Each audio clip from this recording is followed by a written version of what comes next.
this next story, it is really scary. Very telling of exactly where we are. You might have heard of Russell Brand and what's happening with him this week, right? So Russell Brand, obviously, a famous actor, musician, now he's a commentator. He got hit with some accusations this week of potential sexual misconduct a decade ago or more, and he's come under massive attack. Now, that might just seem like a story. You might think that he's being unfairly targeted because of his ideological views, but just how big and how deep does this go?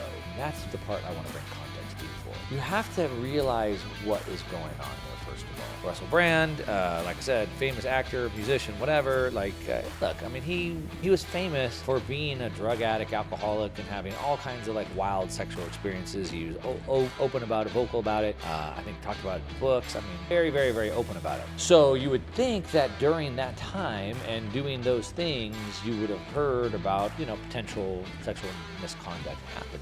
Like at the time it was happening, potentially he did some things that might be outside the normal thing, right? We don't know. However, now today we see multiple women are accusing him of sexual assault, emotional abuse, going all the way back from 2006 to 2013.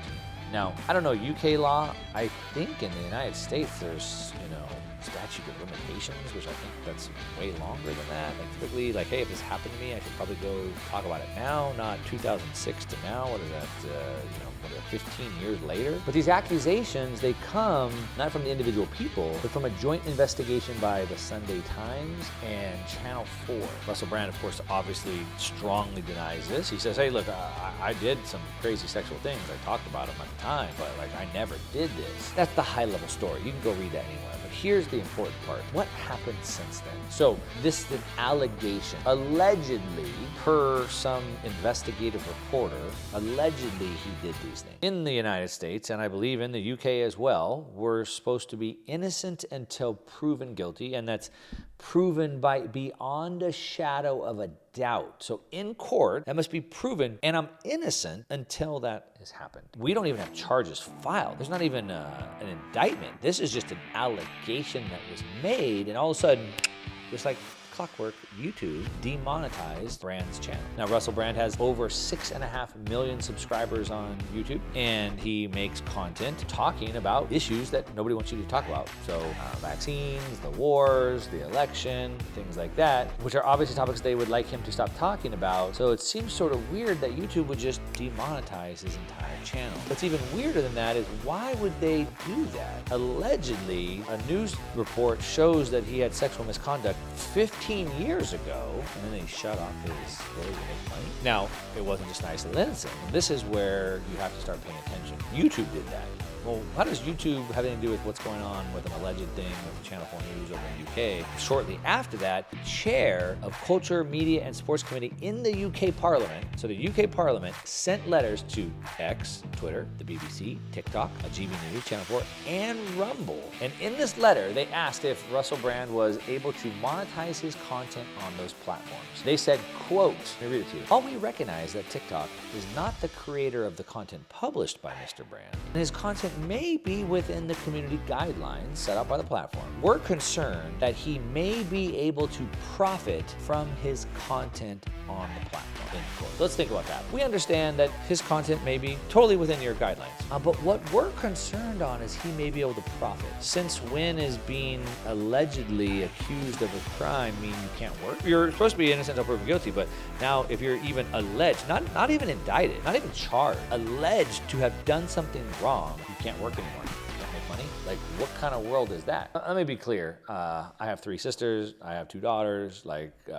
Sexual misconduct or assault is no laughing matter by any means. And these allegations, I guess they're serious, right? If it was my daughter or my sister, I'd want them to be serious. And so these accusers should have every single legal right to an investigation, I guess. I don't know about the statute of limitations. I'm not an attorney in London, but maybe there's something there. But, normally this should be taken seriously. And so there should be some sort of criminal proceeding. There should be an investigation.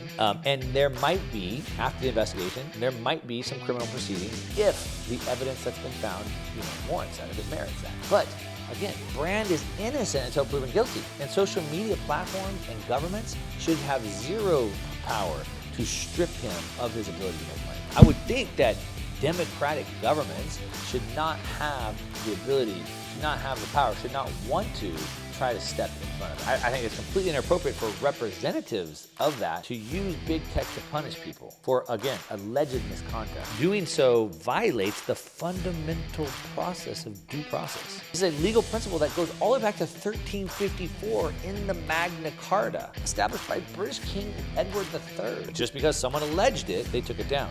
On Twitter this week, MMA legend Jake Shields claimed, with a funny tweet, I really liked it, if I said former New Zealand Prime Minister Jacinda Ardern raped me 17 years ago, YouTube should immediately censor all of her videos. The irony there is Jacinda Ardern is the one that goes to the UN and demands that we take away free speech.